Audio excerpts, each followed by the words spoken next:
Dear students, so we have gone through many aspects regarding subject-verb agreement, and I have tried to cover most of the rules that are important in your spoken language, written language, and also when it comes to your exam purpose.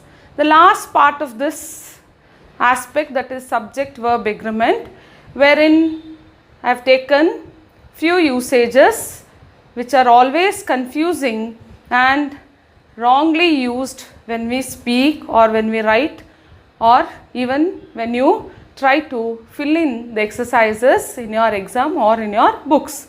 So concentrate a lot here. So these are the basic things you have to know and which is important in your daily language usage. Okay, we'll start with the video. So here I have given you the usages. Use a singular verb with distances, sums of money, periods of time considered as a unit. Concentrate here. Distances, when you are telling about the distances, then is sums of money, then periods of time. So all these usages, when you put it in a sentence, you have to go for a singular verb because we consider it as a unit. It is a single unit. Now there are some examples. 50 rupees is the price of the book. 50 rupees. So you tell that the price of the book is 50 rupees. You cannot tell it as R because you are telling 50 rupees. So it is a unit. 50 rupees, 10 rupees. So it's a unit. So 50 rupees is the price of the book. 6 kilometers. So you are using S here. 6 kilometers. But it is a unit. So what you have to do again? You have to use the singular verb. 6 kilometers is very near to travel by car. So I have given you two examples here. One is regarding the sum of the money. The other one is the distance. Okay, now next, there are some usages again with words that indicate portions. Portion of something. So when you are indicating that also, the usage will be singular because again it is considered as a unit.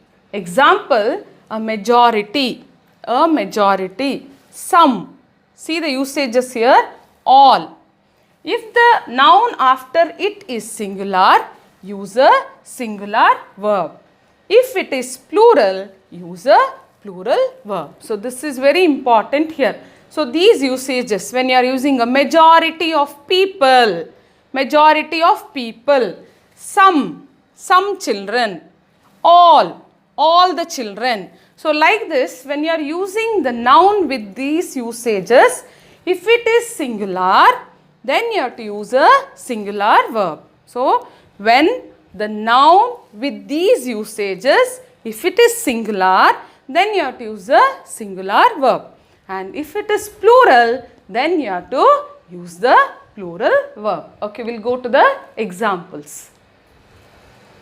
A majority of people are attending the party meeting. A majority of people is in plural form and you have taken the usage a majority. So since the noun is in plural form, your verb, that is are, it is also in the plural form. A majority of people are attending the party meeting. Now again, some usually we use with uncountable noun. Some we use with uncountable noun, wherein you are not able to count it, you are telling a portion of it. But here, see there, some of the cakes. So here it is in plural form. So your verb is also in plural form, that is are. Some of the cakes are missing. If you tell some of the cake is missing, means there you refer the part of a single cake. But here some of the cakes means maybe there are some cakes kept on the table or in a vessel. So some of the cakes are missing. See the usage and the difference there. All of the pie is gone. All. The usage is all. But here the noun is in singular. Pie. It's a single pie. All of the pie is gone. So here the verb is. So here you have to keep it in your mind when you are using a majority, some, all. Even when it comes to your usages like a lot, a plenty, I have told in the previous slides. So you should be very clear there. The noun, when it is used in the singular form with these usages, then the verb is also in the singular form. And if the noun is in plural form, then the verb will be also in the plural form. Okay, now the simple usage I have taken at the end. Everyone knows that if you use any number of nouns and you put it together with the conjunction that is and, then usually it is more than one. A fish and an octopus are sea animals. A boy and a girl.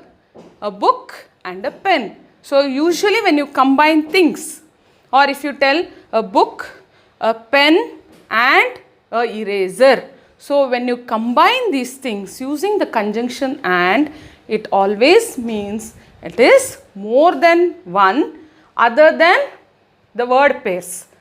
So don't get confused there, other than the word pairs. Even in word pairs you see there will be two words with and, cup and saucer. Don't go for that. Just when you combine nouns with and, which are two different words, then it takes the plural form.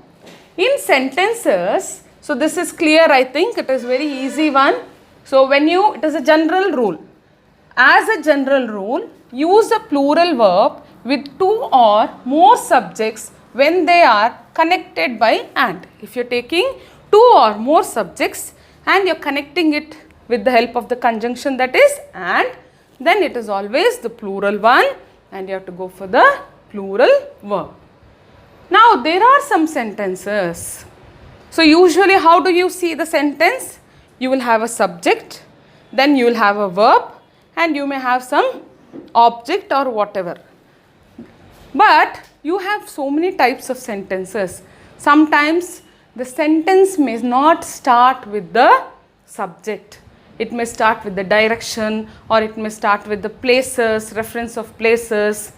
So that time, how will you recognize the verb? See here, in sentences beginning with here or there. Here or there, it is a direction or the reference of place. The true subject follows the verb.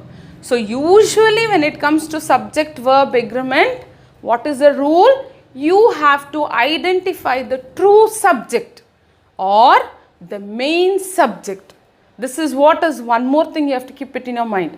When you go for subject verb agreement in a sentence, you have to identify a true subject or the actual subject or the main subject. It's very important. That's why I tell you, keep reading. As you read, you will be in a position to identify the actual subject. So here you can see they have told you, or the rule is that when you have sentences with there and here, what you have to do is you have to see that the true subject follows the verb. The true subject follows the verb. What's the meaning? See the example. There are 4 trees. There are 4 trees. Okay, there it is telling the existence are. Are is a verb. 4 trees. So which is the actual subject here? 4 trees.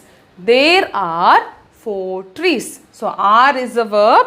4 trees. Trees, it's in a plural form, and there are 4 trees. So the usage is are. You cannot tell there is 4 trees.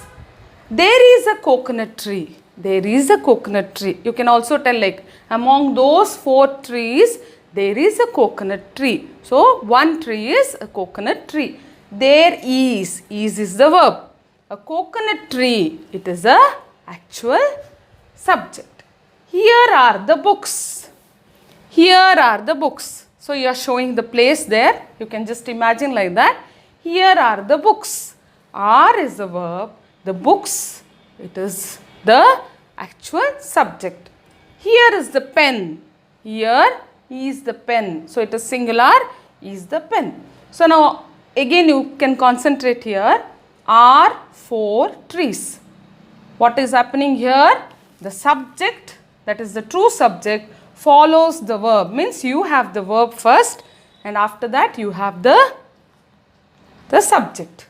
Is a coconut tree. Here is the verb, here you have the subject. Are the books. Here is the verb, here it is the subject. Is the pen. It is a verb and the pen is the subject. So this is how, when there is a change in the structure of the sentence, usually what we think is, if it is a sentence, you will have a subject, you will have a verb and an object. Rama is a boy. Rama is the subject, is the verb, a boy is the object or the reference you can tell. That pattern will be set in our mind, but you can have different structures of sentence wherein you have to concentrate for such things and fill in the blanks. And this is very important for both the 10th standard and the PU students. Now, if the two subjects are regarded one, the verb is singular. As I gave the example at that time, see, there will be combination of words or the usage itself in the same way. That is like the cup and saucer, the needle and the thread. So what happens? These two are considered as the single unit. The cup and saucer are on the table. That is the wrong usage. The cup and saucer is on the table. They are called as the word pairs which are used in our, what is that, language when we speak or even in your written language. So they are joined words or they are pair words, or you can also call it as the proper combination of words. The cup and saucer is on the table. So here you should not get confused. You cannot ask me a question, ma'am, there is and here, and you have told us that when two nouns are joined with and, it becomes plural. Yes, that rule is true, but when it comes to such combination of words, then you have to go for the singular verb, that is. Whenever we use a pair of, this is one more important usage. A pair of, we use a singular verb. A pair of. When you are using this usage, a pair of, then also you have to go for the singular verb. A pair of scissors is here. A pair of scissors is here. Because scissors always it exists in the plural form, means it will have s in it. And when you are telling a pair of scissors is here, then it will take the singular form. A pair of socks, you cannot tell sock, you have to tell it as socks. A pair of socks is kept in the cupboard. Usually they are used as a pair itself, isn't it? You don't wear a single socks, it's a pair of socks. So the usage is. So all these are usual questions that are repeated in your exams. So concentrate here. When there is a usage of a pair of, then you have to go for the singular verb.